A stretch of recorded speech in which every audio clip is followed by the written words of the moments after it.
Hello, welcome to the Joel Fleischman Happy Hour podcast with Kraig Sadownikow, episode 94. Cheers, happy hour. And we are changing it up. We normally do beer. We are doing some bourbon. J.K. Henry, and you were on a wine club or a bourbon club? Bourbon club. So Bourbon I've had club. this before. It's very tasty, and I'm shaking off a little Christmas cold, so this is hitting the spot just fine. Yeah. That's yummy. But that is give you the Irish hug. I didn't know that term until recently. That gives you that nice warm Irish hug. I had no idea that. I heard that. I'm going to use that. You've heard? Yeah. I just learned the Irish hug. So, and this is a shout out to Megan Gassner, our marketing girl, who ordered these for us. All bourbon is a whiskey, but not all whiskey is a bourbon. Kind of like rectangles and squares for you non-whiskey bourbon people. Didn't Good to know. Yeah, great. So American companies, a great builder here in the West Bend area, Washington County, all throughout the state. A great customer of Drexel. Actually is the general contractor on our Drexel doors and millwork. Just drove past it on my way here. It's Great. a big footprint. Yeah, big footprint. So welcome. Appreciate it. Thanks for the invite. Yeah, and your father has started the business. My father, Long legacy. My father, Constantine, he goes by Const, started West Bend American Building Systems back in 1980. So at those of you out there old enough to remember 1980, interest rates were through the roof, and he tells stories that a truss truck would drive down the road and there'd be 5 different carpenters following that truss truck to see who could pound some nails and start building. So it was a tough time to start a business. He immigrated from Serbia when he was 9 years old. So he's a tough guy. Family from Kewaskum actually sponsored he and his mother and sister and grandmother to the United States post-World War II. So he's a proud Kewaskum Indian and super proud American. That's awesome. Yeah, it's good stuff. And Kraig, what's your story? I learned your elevator speech. I learned the value of hard work early on. My dad was constantly out and about, and sometimes he was out and about in a profitable way, and sometimes he was out and about banging his head against the wall. But really, my elevator speech is something my dad told me, and it's on our website, and that is work hard and work honest. Yeah, early on in my career with him, this time of year, winter time of year, things would slow down. Back in the day, subs would go ice fishing for 2 or 3 months and wait for the weather to break, and I would start stressing that, what if the phone doesn't ring again? What if nobody else ever needs a building? And after a year or so, he just kind of put his hand on my shoulder and said, hey, there's only 2 things that you can control in life, and one is how hard you work, and the other is how honestly you work. And if you do those 2 things and something still doesn't work out, well, what was the alternative? Not working very hard or working dishonestly? And that stuck with me. And like anything, there's good days and bad days. I can't say that that's at the forefront of my mind 24/7, but if there's a challenging time, I think of that, and that's certainly a message that we send out to our team and hope that is obvious to our customers, that we're out there communicating as honestly and positively and openly as we can, and we're busting our butts for them every day. And we talk about it when we have builders on. People ask me what's my favorite thing about this industry. I've been doing it as long as you forever. And the more I do it, I'm like, we work with really cool people. Like this, if you want to get into this industry, you're listening, like, why would you want to be in this industry, which does not seem sexy? It's crazy cool people. And Kraig is a very cool guy. So he's somewhat being humble right now and staying very business focused, but you've been the mayor of West Bend. You're a big hunter. You've hunted all over the country. I have.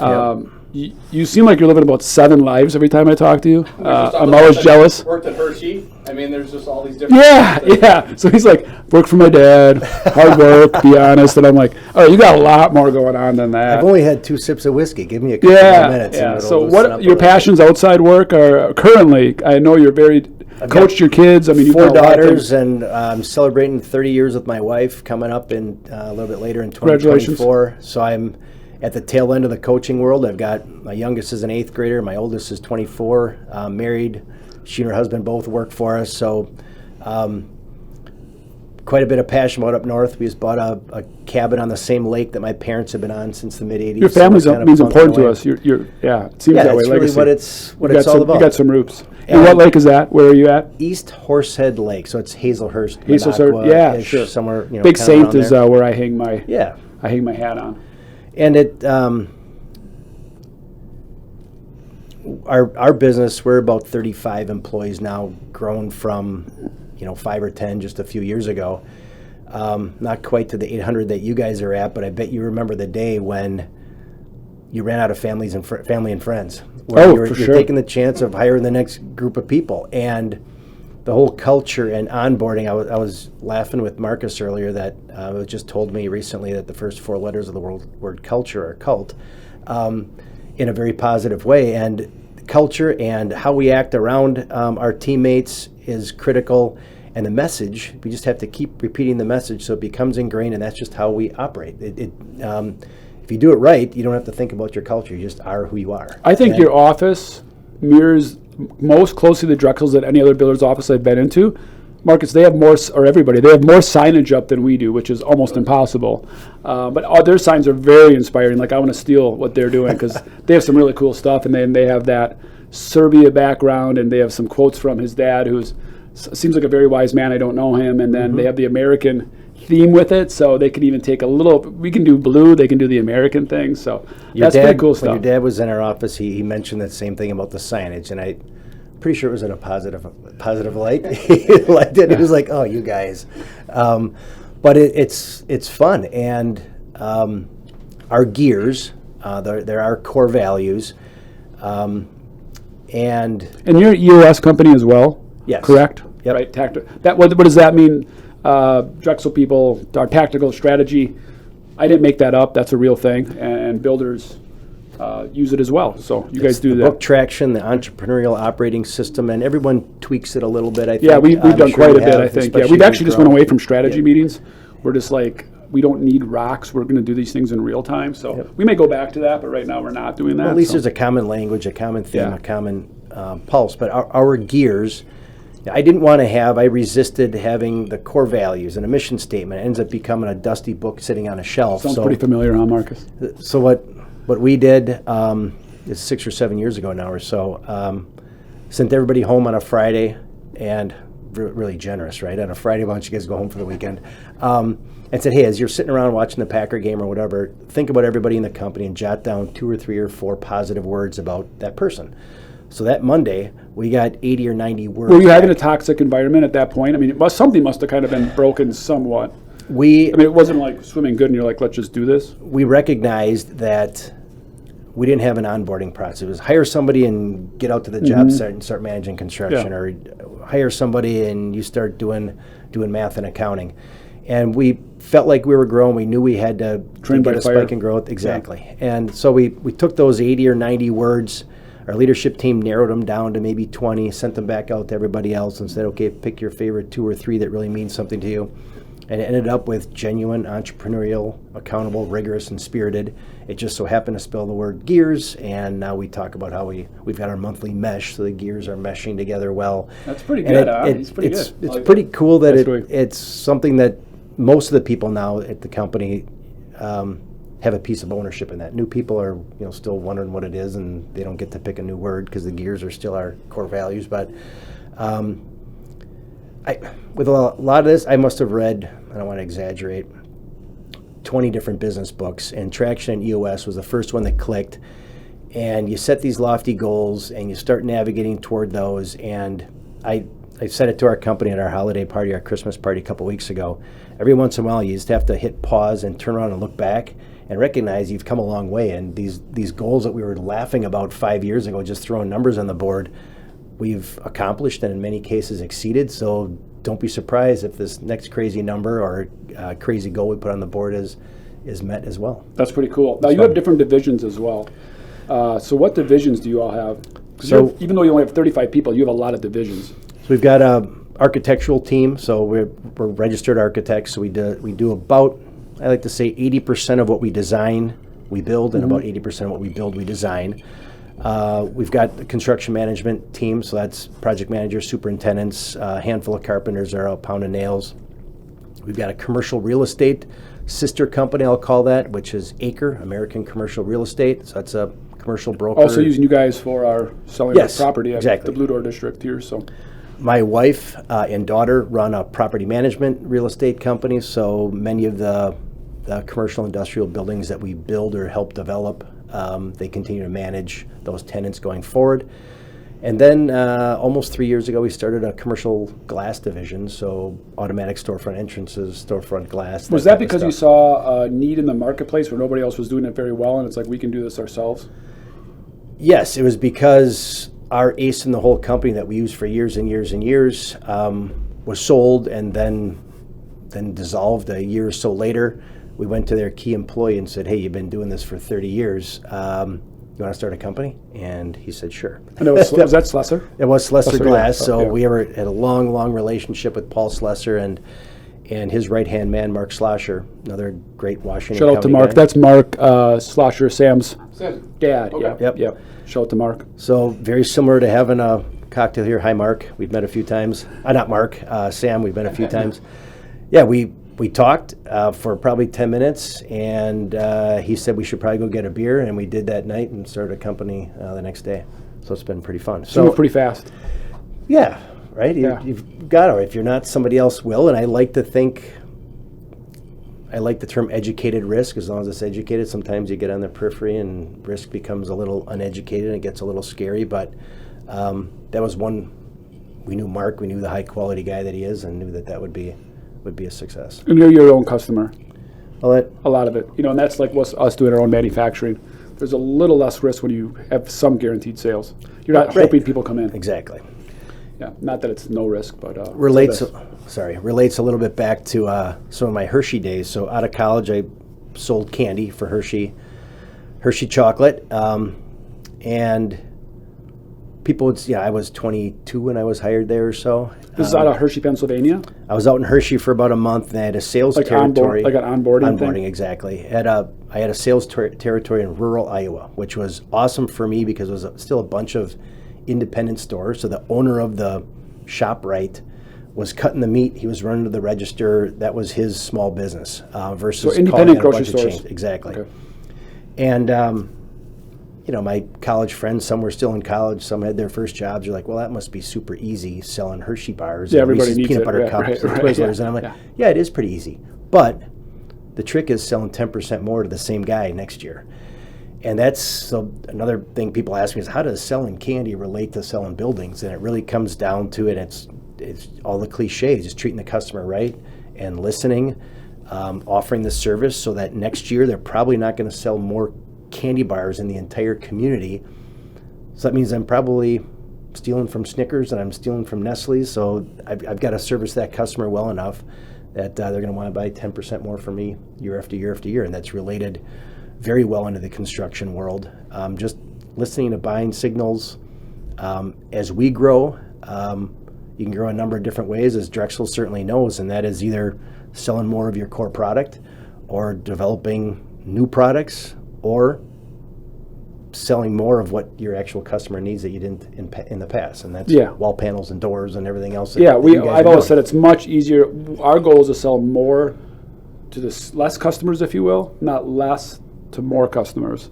And I think for the builder, it's I always tell it a very positive, but of course it's a selfish thing too. For a builder, the less purchasers they have to cut, I always say the less tire tracks on your job sites, it is absolutely profitable for you. You're not looking at invoices and purchase orders and who tracked that down and what job did we get that from. And so there is a selfish want there, but I think it is. But it's the same as the ShopRite guy at the candy store too, right? Like, Absolutely. hey, if I have your whole shelf, it's going to be a lot easier for you, buddy, right?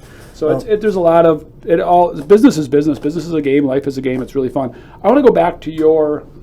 You were at 8 people into 35, and you're still growing. Have you ever? And you sound like you're really well read. Have you always been a reader? Up until the invention of Netflix. So now I kind of go back and forth. Okay. Well, I'll go on a binge and watch some Netflix thing for 2 weeks, and I'll grab a book. And sometimes it's business books. Sometimes it's faith-based stuff. Sometimes it's just which fiction. CIA agent has blown up somebody in Belarus this week. So yeah, I find that I sleep better if I fall asleep reading than if I fall asleep with earbuds in and watching some Netflix. Yeah, my wife is a Netflixer. I'm a reader, so then I'll just basically have one eye on the TV. But I wear hearing aids, so I usually can't hear it, even though she has captions. It's not the same. So, and I normally, I act like a rock star. I get up at 4 a.m. to work out, but by 8 o'clock, I got one eye closed, one eye open, and things are, the remote seems really far away when it's, can you get, Dad, the remote? It's on the other couch. I know, but it's over there. That's it. Why, I got high schoolers, it's like, are they home yet? I'm like, where are they? Dad, it's 8:15. It's great. But anyway, I want to go back to, have you heard of the term scales of 3? No. So one thing I really believe in, and I read that, I do not have a clue what book, but it's happened to us over and over again. When I started, we had 8 people. So I do remember having 35. I remember having 8. I remember having 12. And what I really understood in the different courses, and I think you might be going that, just you kind of hinted on it, you have to rip apart every part of your organization when you scale up 3 times. Even if you think of a family life, if you go from 3, I always do a party. If you have 2 buddies over, it's 3 people, right? That's fine. You can probably scale up to 5 or 6 and have the same couple beers, couple chicken wings, right? Yep. When you get to 9, you're like, okay, it's a little different party. And then you can scale up to 9, you can probably get to, it's kind of the same, getting to 18, but you go to 27, you're like, I'm getting a caterer in. Right. Right, and then 27 goes to 50, and it's kind of the same. You got your caterer, you got your whatever. 75, whoa, am I getting a DJ? How many TVs do we have, right? That's right. And 75, you go to like 225. And so we've had to go, so we almost sold the company to Wisconsin Building Supply when we were a $50 million company at about 150 people. Okay. Basically, our scales of 3 were like 50. We went from 50, and then we went to 150. And we had to completely reformulate. We didn't have it at 150 because we reformulated at 50. Okay. And then at 150, I'm like, I don't know how to do this. We didn't have a very developed human resource department. We didn't have a lot of finance team. We didn't have management, if you will, right? Because we were just running it at 50. I could do everything. At 150, it's like, whoa. Right, and then at 450 was the same thing. I mean, it really cracked the team. Where a lot of the people were like, "Now what do we do? Like, do we need a sales coach, sales manager? Yeah, probably." And boom. So now 450. I think we really did rescale at about 750 here. I think we're good for a very long term, the way we're set up currently. But that's something like when you're at 35, and you look at builders in new construction, that'll really maybe hit home with you, even though you don't do residential. Builders will really do a handful of homes. And then a next layer of builders do about 20 and are really successful. But they really crack at about 35, 40. And then they got to rescale at 60. And I see a lot of 60 home builders out there. And then guys that can do 180 like Tim O'Brien, we referenced him before, hi Tim, right? That can do 180. But they have to completely reformulate what they do and think about every process and go to different markets and reformulate that. So Scales of 3. Scales of 3, yeah. Right. I'll pull it If you think about it, restaurants, whatever. So. Yep. Interesting concept that I do believe in. So I do see a lot of businesses get to that breaking point, and they either got to say, "Hey, okay, we're going to hold on to that, or it's going to get nuts." What do you tell the person that says, "Wow, last year was a successful year. Everybody seemed to be clicking. Let's just do exactly what we did last year"? It was just interesting. Well, it's interesting. I always say, like you, I use my dad a lot as a reference. My dad has always said, if a tree isn't growing, it's dying. And I've always said, if you're not personally developing yourself, not improving, and that's our company. So we even are talking about that next week. We have State of Happiness where we bring all 800 people in next week and go through exactly the companies. And I'm going to talk a lot about a lot of our people on our team are looking for consistency. They use that word. And maybe just for 1 year, Joel won't change things. And I'm going to tell them, we're consistently inconsistent. The clarity is, we're never going to be consistent. We're always going to be changing and moving and shaking and looking for the newest thing and bringing something new to the builder and rethinking our processes and our lead times. Where last year at this time, and estimating was a month out, we're now at 2 weeks. We're in a good spot, but I want to get it down to 5 days someday. I mean, that's really for a builder. They want it quicker and they want it more accurate. So yeah, we're always going to be moving. But I use and shout out to you probably know the Gruber Tool and Die family. Sure. Yep. You think of Don and David, and I'm going to use that as an example next week. They started around that 85 time period. Yep. People sit at the same spot, they're the same customer base, they're in the same building. I'm guessing their P&Ls look pretty the same, and they're super happy. Yep. So you can do it, but it is actually a discipline to not grow too. And that I don't have that. No, that's hard. I don't think it is for Don. That's who he is, right? I know Don very well. But it's still discipline. It maybe is hard for him not to grow, but he's very disciplined in what he does. And that's his daily habits and tool and die, micrometers, I mean, that's kind of their brains. He doesn't take that to the basketball coach role, though. If he won 5 games last year, I bet you he wants to win 10 this year, right? He does, but he will not change the way he does it. I've known him very well as a basketball coach, and we've actually agreed to disagree on a lot of his philosophies, but he has a system and a formula and statistics. Yep. And if you do this is how we'll win. And he knows me, and if he would ever watch this, I'm YOLO. Like, let's just go. Like, yeah, I would burn that playbook and go with a different one. And he would say, no, Joel, this play works 74% of the time when you run it exactly this way, right? Very formula based, very tool and die making, engineer based. Exactly. And same in a company philosophy. If we do this, we'll make this much. I'll bring this much home to my family. Every employee will get this much before inflation, and we're going to run a good company. You're not like that. I'm not like that. But there are, one of your core values is entrepreneurial spirit, where it's keeping improving and evolving. Other people can run a widget factory, truly. Right. Not our brains. Nope. As we take a big, deep, exactly. You seem a little bit like me. Well, I'll ask you 2 different ways. Did you feel like you were going to stay in West Bend your whole life? Like, did you think God made you wings or God gave you roots? I think you got to share your story too about this. This is really good. Oh, so you already were hitting this? No. Yeah, right. Just a piece of this, but I think Good. So, going back a little bit, with my dad starting our business, I was 9 or 10 years old, something like that. And so in high school, I worked for the Mason one summer, and in college, I worked for an excavator for a summer. Never really thought about getting into the business until it was like March or April of my senior year in high school, where I asked my dad for a job when I graduated. He's like, no, aren't you going to college? I'm like, well, it's April, and we weren't a family that really talked about that kind of stuff. He's like, you better go to college. I'm like, all right, we'll figure something out there. So I followed a girl that I was dating at the time. Wasn't my wife, but I'm very happily married for, like I mentioned, going on 30 years. Followed a gal to Madison. Out of college, I asked my dad for a job. And his quote was, your mother and I are not dividing our pie in half because we barely have half of a pie. So I took that to mean go get a job. Kicking you out of the nest. That, in hindsight, I think that's exactly what was happening. So I interviewed, and I took this awesome position with Hershey that I absolutely loved. We lived in Iowa for a couple of years, and then Hershey moved me to Minneapolis, where I managed the sales team. So I was 25 or something at the time. And here's where I was mentioning to Marcus. When I moved to Minneapolis, my boss was also getting promoted and moved at the same time. So we were both the newbies in the Hershey office up there. We went out to dinner with his wife, my wife. He seemed like he was 100 years old, but he was probably 40 maybe. And through the conversation, it was like the fall of the year, something like that. And my wife said, oh, are your kids, his name was Bill Brothers, and still communicate with him occasionally. They had 5 kids, and my wife said, are your kids, excited for the new house? And Bill's wife said, yep, they're really looking forward to seeing where the Christmas tree goes. And we said, well, what does that mean? And they said, well, we've had 5 kids, and with Hershey, they were kind of patting me on the head. The better you do, the more you're going to move. They had 5 kids born in 5 different states, and the kids knew where the 5 different places the Christmas tree went.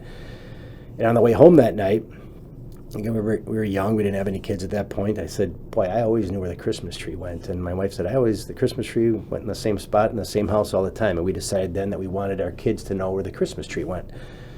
So 4 or 5 years, I had some wings. But once we decided, my wife's from Grafton, once we decided we wanted to start a family, we knew back in West Bend would be the place. And I think family planning for my dad actually offering me a job. My parents came up in 97, I think it was that when Favre won the Super Bowl? Yeah. My parents came up to Minneapolis to watch the game, and we had been married a handful of years, and we said, hey, just want to let you know we're going to start a family.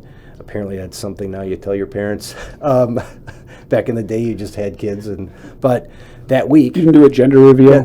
We didn't do any of that. That week, my parents drove home, and from Minneapolis, the 5.5 or whatever hour drive home, my dad called up and said, hey, you still interested in that job? And so that was Super Bowl weekend, and March 1st, we moved back, and they told us later that they didn't want grandkids scattered around the country as we continued to move around. So roots now, certainly. I knew, my wife knew, we talked about if we're moving back and getting to our home base, we're going to get involved. It's not just running a business, we're going to get involved in the community. So I've been on tons of different boards of directors, from the Boys and Girls Club to the YMCA to different economic development stuff at the city. That's ultimately what led me to run for mayor. So I was mayor. Yeah, I'm going to stop you. I'm going to give you kudos. If you're at all been involved in West Bend in the last 20 years, you're going to hear Kraig's name threaded in through charities and multiple organizations and politics. And he hasn't been scared of any of that. And I give you super kudos for that. I think you've really put a stamp on that community. I mean, I think it's that community's transformed, and you got a big part of it. I mean, and that's not the bourbon talk, and that's not because you're a customer. I would have told you that without the cameras on, if you will. So I had a good time as mayor. I say tongue in cheek now, my favorite two letters of the alphabet are E and X. I'm the ex-mayor, but I miss it. I miss being involved, but we're finding new ways to do that. And whether it's local politics or Washington D.C., I'm kind of a term limit guy, and my time was done. I came rolling in, and I thought I could do some things bigger, better, faster than my predecessor.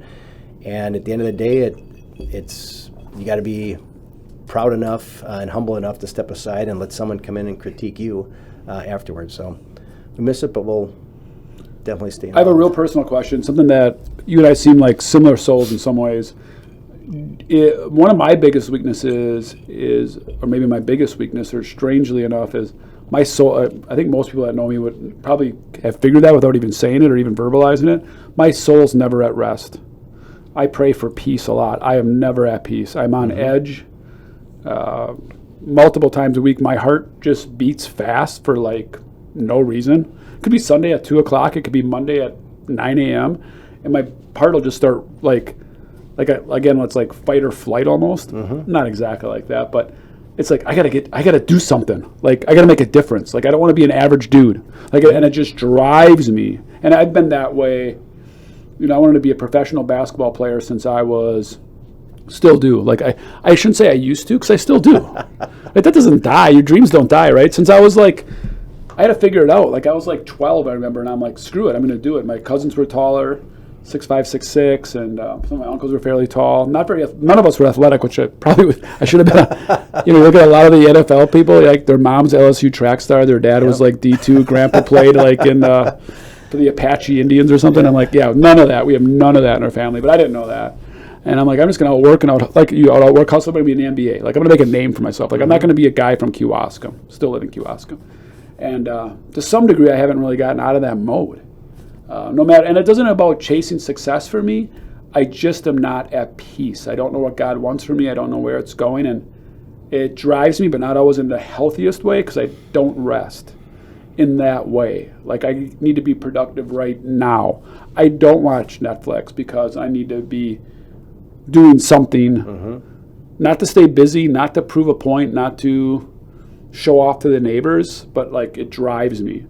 You seem the same. Is your soul ever at rest? Well, we don't own a rocking chair to sit and watch the sunsets in, and maybe someday we will. And I should have said, it's funny you bring up Netflix.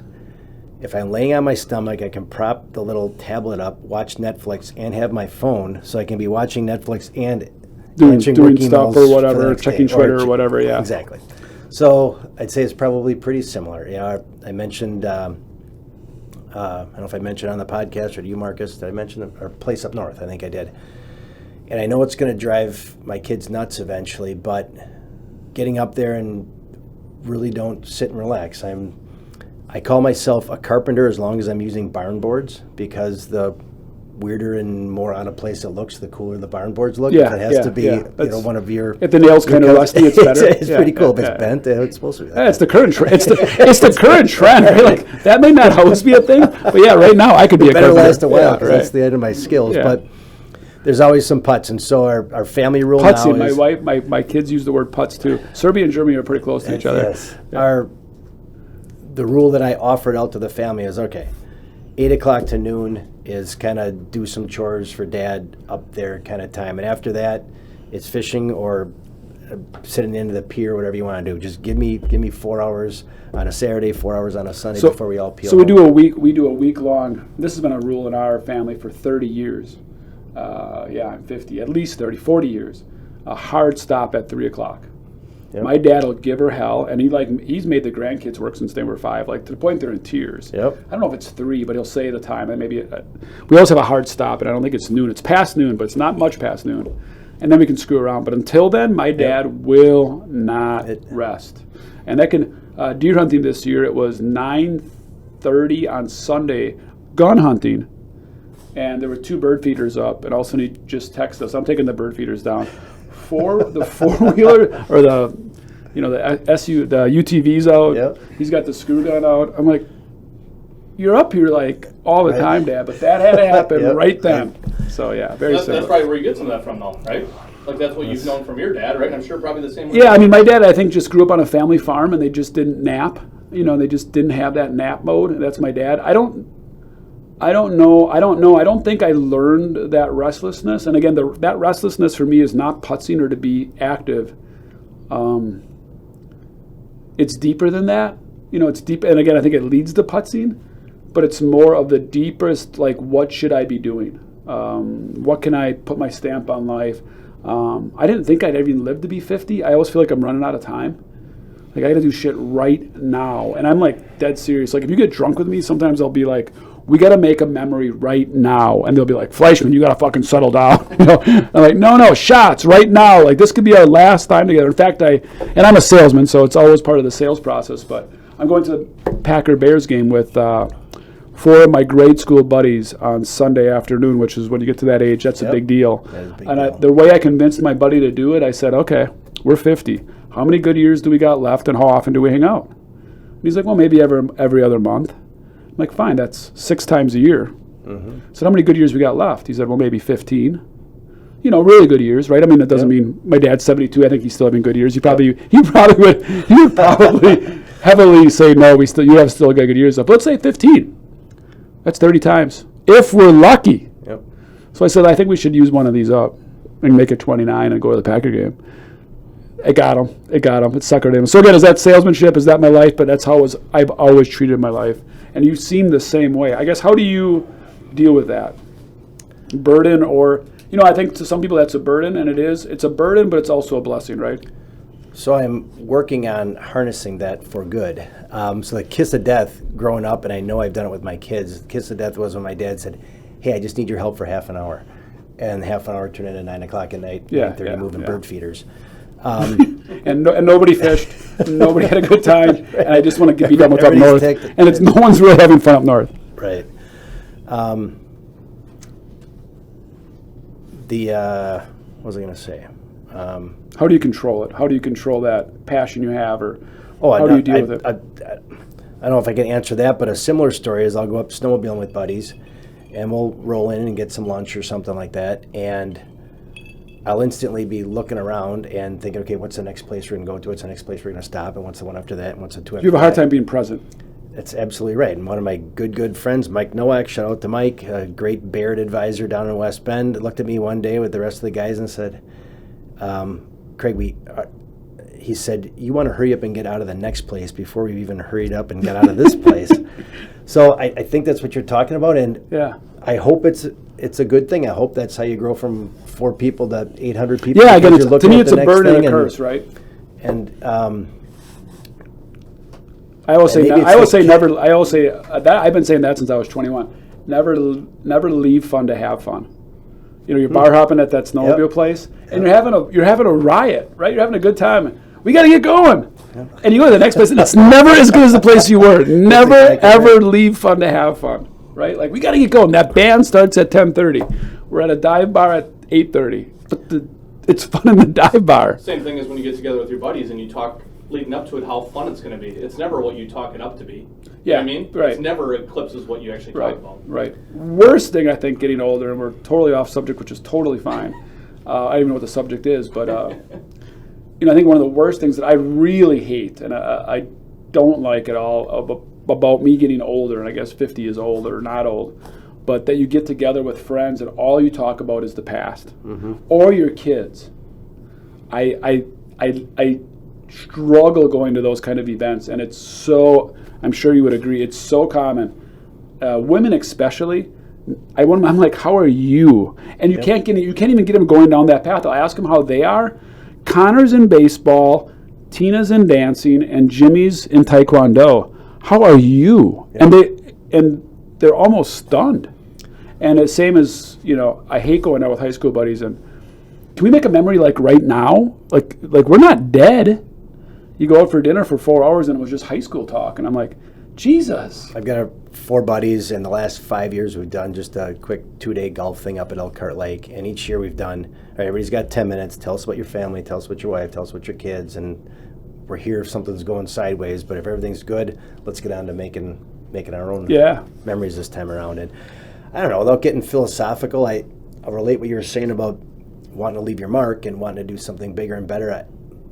Maybe the only way I can think of relating it is post-mayor. I treated it like a full-time job. It's a part-time gig, and in the past, historically, it was a ribbon cutting thing and walking the Christmas parade kind of stuff. But I really wanted to understand how government worked. I want to understand what I could do to make it better. I went rolling in there thinking government's got to act just like a business. And in some cases it can, I think, and in some cases maybe it can't. But again, without getting philosophical, I think... Or go get philosophical. It's totally fine. It's that hitting pause and looking back. Because I've had more municipal employees come up to me and pat me on the back and saying, thanks for the time you're in office. I didn't always agree with you, but I knew that you were thinking hard about what you were saying and what you were doing and what you were pushing. And in the moment, you don't know it. But it's that looking backward and looking at the waves that you made behind you when you're racing in the speedboat. Yeah, I think it's being for those of us like yourself that are listening right now is, being a hard-charging guy like Kraig and I think you have to force yourself, because the mountain is never done. Mm-hmm. The climb is never done. I've tried so hard in the last few years that the journey is the destination. It's so cliche, but it's easy to say, but it's hard to recognize when you're doing it. The journey is simply the destination. There is no destination, because when you get to the destination, for me, it's so underwhelming. Hey, we got a $2 million contract from American companies for a huge hotel. I celebrate that for about 6 seconds. Mm-hmm. Oh, great, but what else do they got going on? And how's that going? Are we making any money at all on it? Like, what did you do backwards? Like, how are we going to do this? Like, are they good, right? And then if I lose a job, we lost that job, eats me up for 3 months. Mm-hmm. Like, oh no, we couldn't have, But so looking back, saying, look where you were, you're doing okay, bud. I think it's quit beating yourself. That a little bit when you say that, philosophically, it's almost quit beating yourself up. Like, you're doing okay, dude. Like, it's fine. I've had somebody ask me recently, maybe we're about out of time, but have you ever just gone to the party instead of hosting the party, or feeling like you had to be the life of the party? I'm like, I don't think so. I don't think I just ever showed up. Not bringing your unique energy to it? Or it's something, or thinking that I had to, whether I did or not, I guess is for other people to determine. But feeling, certainly isn't the pressure, but feeling the responsibility to make sure everyone's having a good time. Yeah, whether it was at our house or not, feeling like you were, and relate that back into work every day. We use it. I've always used the term showrunner, that I run the show. And if you would have known me in 8th grade, it's your birthday party, it's my show. Right? Like, you're having the party, but who are you inviting? What are we doing? Yep. What's the agenda? Oh, I have an idea to make it better. Yep. Yeah, and when I arrive, things are going to happen because I'm here. Mm-hmm. Now, is that good or bad? It depends. I hope in my younger years, I think that was bad. There was a lot of ego in that, mm-hmm. and a lot of cockiness in that, and maybe it came off that way. I didn't realize what I was doing to people. I thought I was always helping. Yep. Looking back, I think I was burning them. Like, dude, you're way over the top right now. You blew out the candles on my birthday cake, man. Basically, right? Basically. Not exactly, but basically, right? To some people, right? Some people are like, that's hilarious. I think enough people in the room are like, that guy's a jerk. And I hope now that I'm there, I like to consider myself more of like the glue. Mm-hmm. Like bringing people together, and again, maybe more spiritually, a God thing, a love thing. Sure. Like I just want to give people love and love on them. Maybe go find a group of people that aren't having a good time, and being self-aware of like what's going on in the room. But yeah, being that mode of being on and bringing something to the environment. And I respect the hell out of that for you. I do, and maybe just because we're similar souls. Okay, we're at that point. Big giant billboard. We've done a lot of philosophical already. Do you have anything you want on it? What's on it and why? Is this when I'm dead? No, right now. It's Highway 41. I mean, we'll put the scene out there. Highway 41, huge one on the Zoo interchange. big, giant digital billboard. It's up there forever. You can put anything you want on it. It doesn't have to be about you. It can be anything. What do you want on it and why? What do you want millions of people to see a year? Personally, if it's a gravestone someday, I just simply would like it to say he gave a shit. Because I truly do, whether it's friends or faith or work or the municipalities that we work in, I care about what I'm doing. I almost had, I think this was when it was Campbellsport Building Supply, we almost had T-shirts made, we give a shit. Like in our industry, crazy with 20-some subcontractors, right? You can make yourself stand out by just giving a shit, which is super sad. Because that's like that's so baseline. So baseline, but that's great. I love it. Today's billboard,